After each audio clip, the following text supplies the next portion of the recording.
Ako nga, subukan ko nga mag-ano. Pero kay kuya.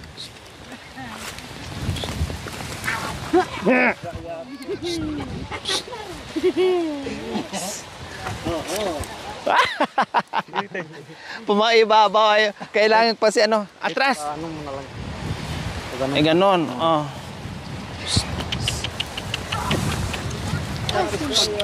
Pag tumalbog, angat mo.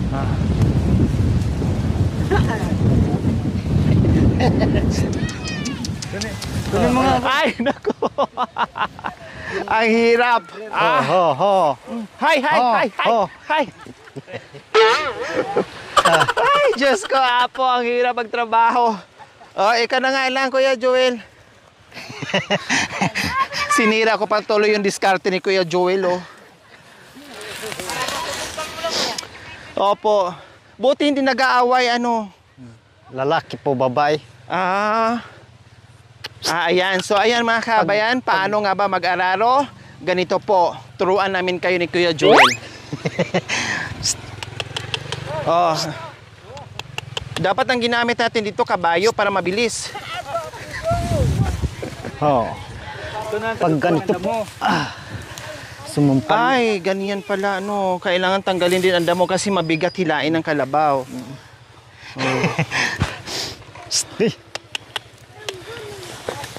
Yan, so ganyan po mga kabayan. Kailangan talaga pala ay magaling ka. No. Pag medyo bumao na yung, anong tawag diyan Kuya Joel? Pag bumao na yung ano niya, Araro po, yung sudsud. yung sudsud niya, iangat mo na siya ng konti. Ganun pala ang technique. Ang bait naman ng ano, kalabaw ng mga kabayan, sumusunod. Pag sinisitsitan mo, pagod na. Lumabas na ang cake.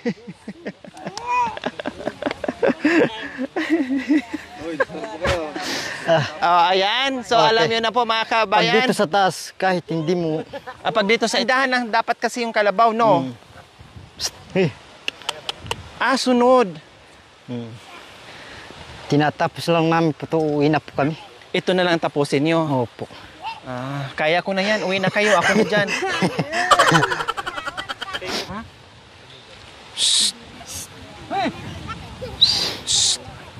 Hey! Ganun po.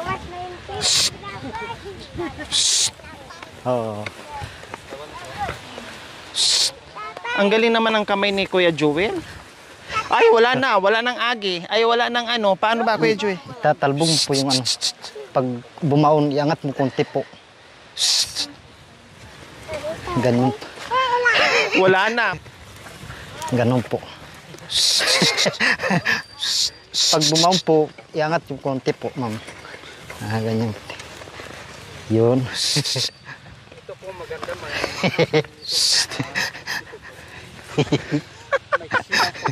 Ay, Diyos ko, Apo. Di ko Bakit parang ang bilis-bilis, Kuya Joel, pag ikaw? Ano, pag... Oo. Ayan o. Sige. Oo. Di ba mga kabayan? Oo. Ang bilis-bilis ni Pag Kuya ano po kasi, Joel. pag marunong ka na po, parang magaan na lang po. So ayan, di ba po mga kabayan? Ganyan ang pag-araro. Ganito sila dito sa kabundukan. Itong mga damo, itong mga bangin, itong mga bakante mga kabayan ay kailangan lang linisin, no, at kailangan lang araruhin para meron silang maitanim dito. Ang lawak-lawak niyan mga kabayan, ayun po, ang galing. Ang galing po nila mga kabayan. Pero nung hindi nalinis, akala mo ganyan. Pag malinis sana yung tek, doon ka po pumasal doon sa taas. Doon po. Makikita mo po yung lahat. Oh. Kaso hindi ko po nalinis. Yung doon pinakatuktok. Doon ka po dadaan sa may kubo doon na malapit sa daan. Mabait yung kalabaw, no? Sakay ako pwede? Hindi siya susuwag? Ay, hindi, ano? Sag nito. Nasasakyan na ba yan? Hindi pa? Sasakyan. Ayan, ang galing ni Kuya Joel, Ayan, talagang nakakain niya yung tamang ano. Ayan oh. Ah, tatalon siya.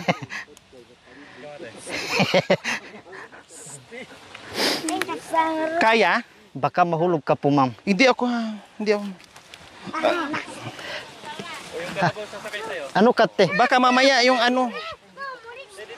Tadyakan ako. Oh, wait lang. Mayroon pa kasi oh, mukhang matapang. Baka mano. Aray, baliktad. Ha, ha. Ha? Baliktad. Ay, ganyan.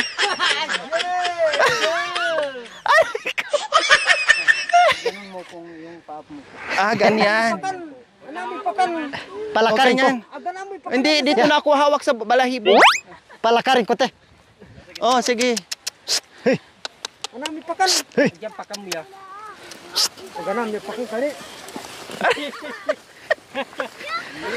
Ha, ha.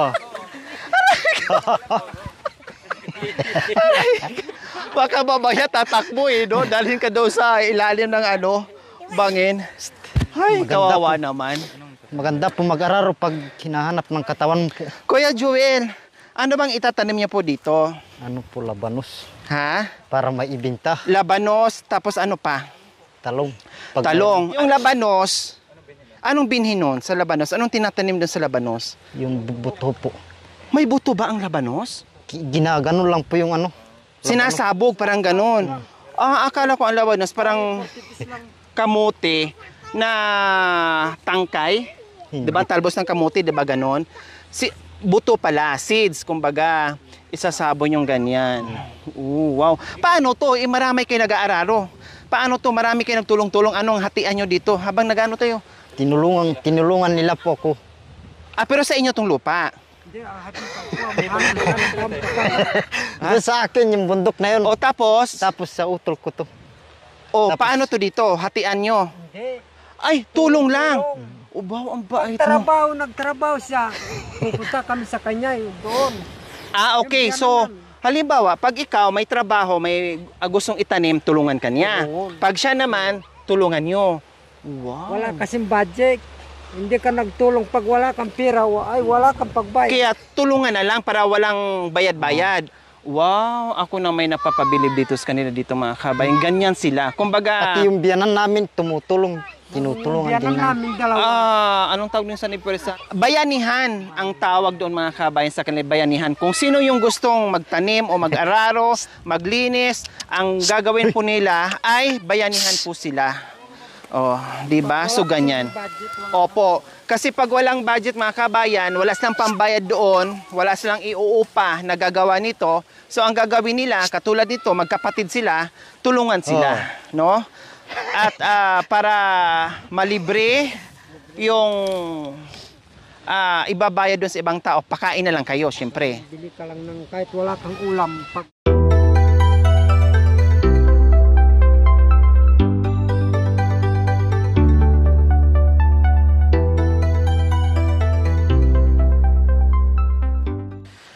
So bali ang gagawin nila dito mga kabayan, kailangan linisan at mag-antay umulan. Then pag umulan, saka sila magtanim ng talong, labanos, at sili. Lahat ng klaseng pwedeng maitanim dito ay itatanim po nila mga kabayan. Kaya sana umulan ng malakas para ayan na, paparating na ang ulan.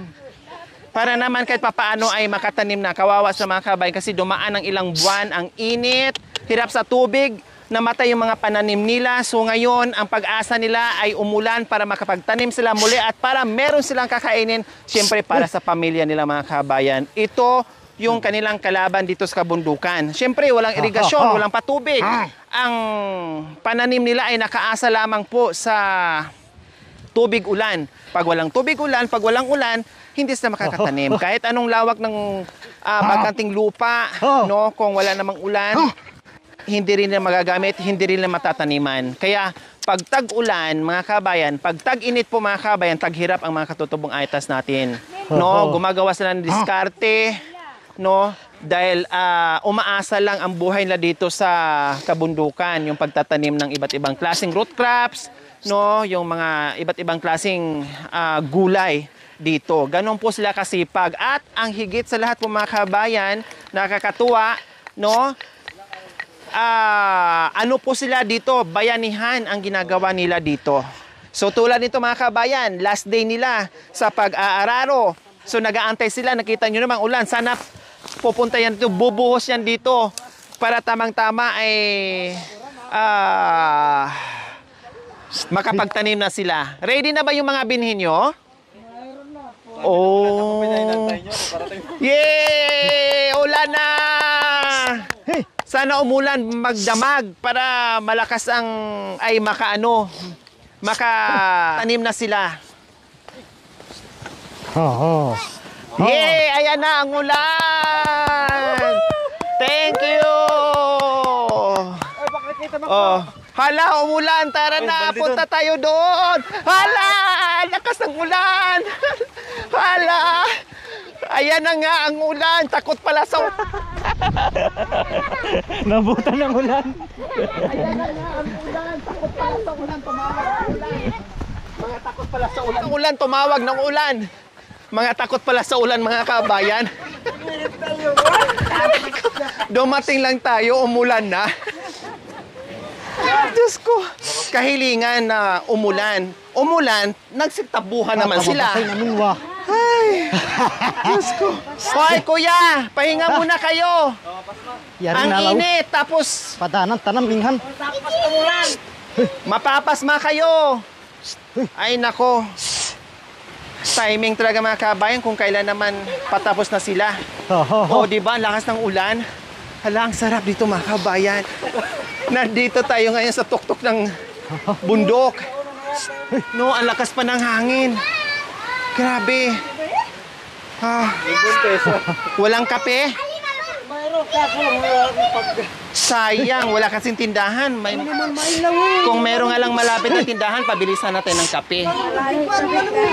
Uy, ang sarap naman dito.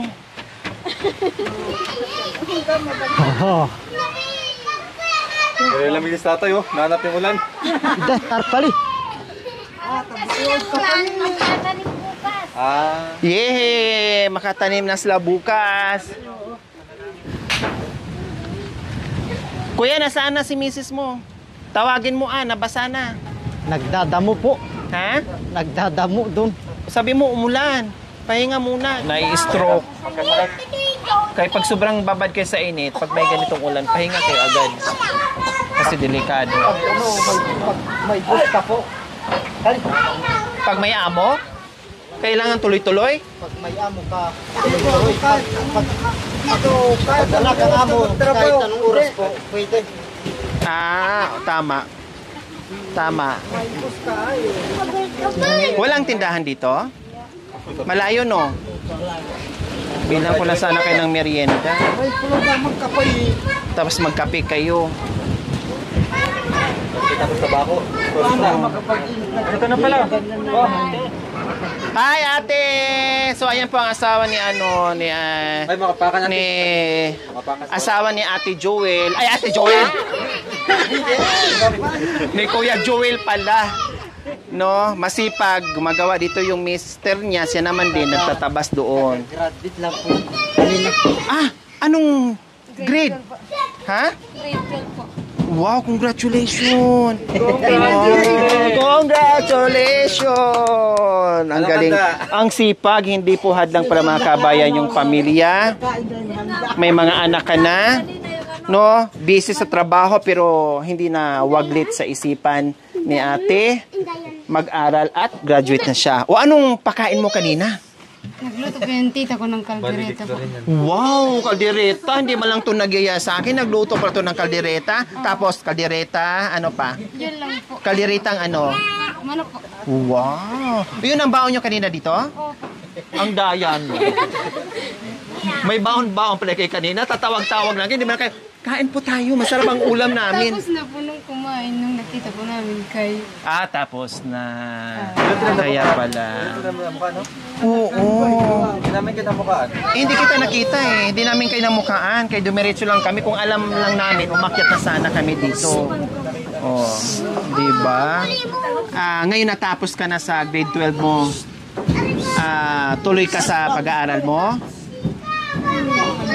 Siyempre mag-college ka na. Pero sana kasi maliit yung bata. Sige, gibain nyo.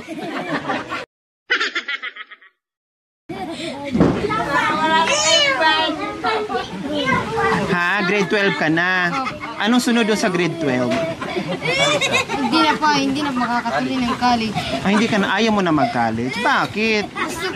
Gusto niya rin po sana kaso yung mga bata po, maliliit po. So palakihin mo muna. Palakihin mo muna bago ka mag-aral o ipagpatuloy mo yung college mo. Wow, anong sanang gusto mo maging? Teacher po sana. Wow, ang ganda.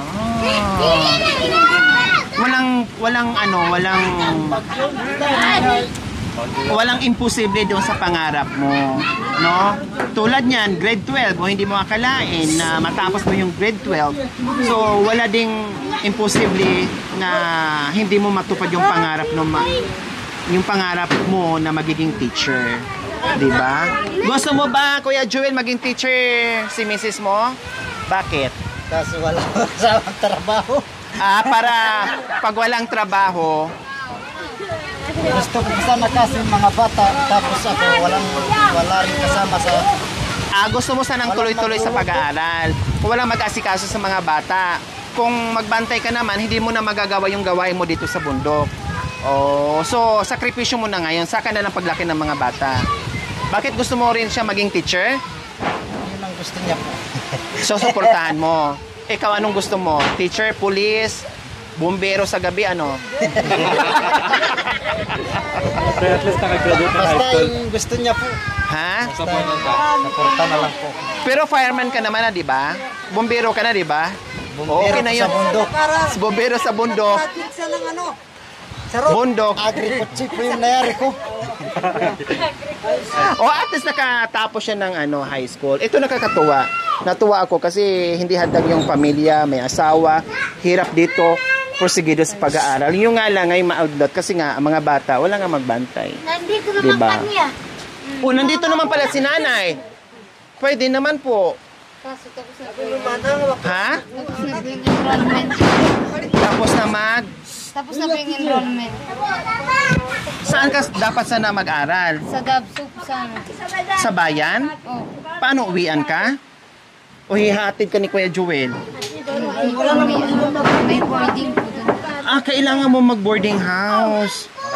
Sana kaso hindi. Bayaran sa tuition fee, ako magbabayad. No, ako magbabayad. O kung may bayaran din sa boarding house, babayaran ko rin 1 taon.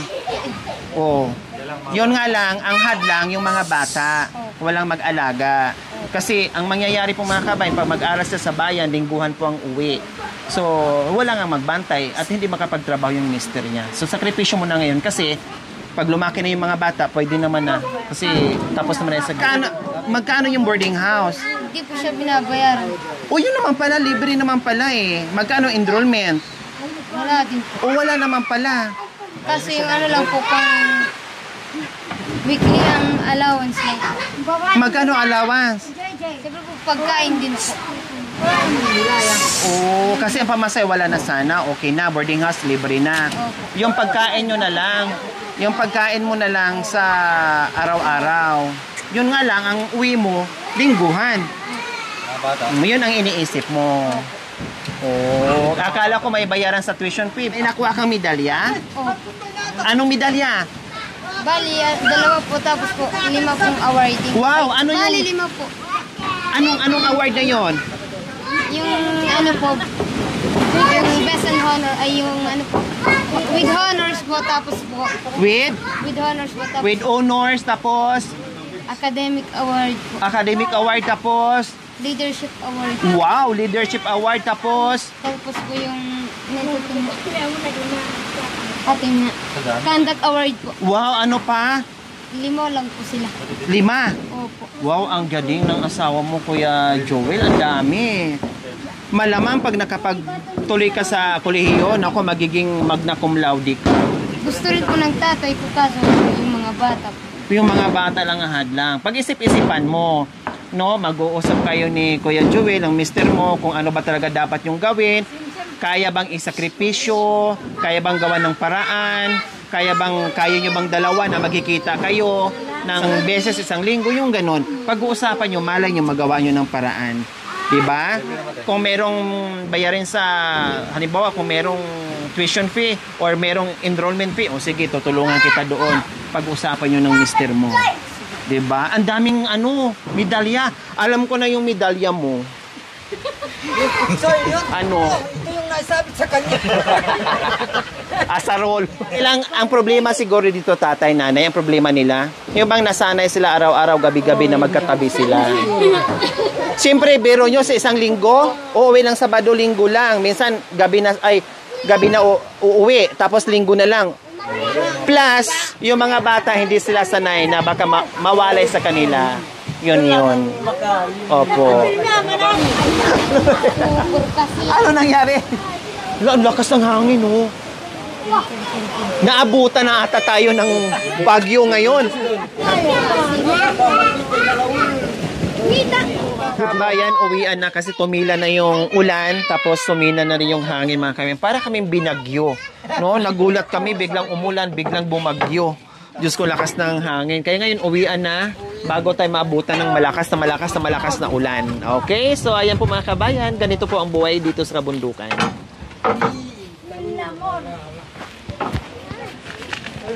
Ayan, ang sarap sa pakiramdam. Natuwang-tuwa po yung ating mga katutubong Aitas na inulan. No, dahil makatanim na sila sa wakas. Ito na, Lord, makatanim na rin kami. No, meron na kaming aanihin after few months po, mga kabayan. Yung dinasal nila na kay tagal-tagal, ito ngayon, inulan na. Yehe! Sana uulan pa ng ilang araw para tuloy ang ligaya dito sa kabundukan. Ito na kami, bukas na tayo magkita ulit, ha? Oo. Magdala ako ng merienda at saka kain natin bukas. Okay.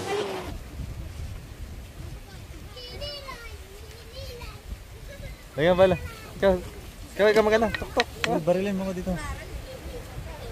Gusto ko yan. Meron din akong ganyan na.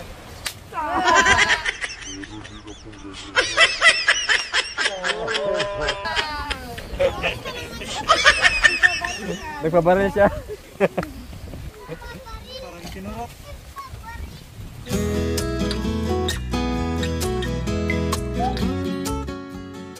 Thank you for watching. Don't forget to like, share, and subscribe.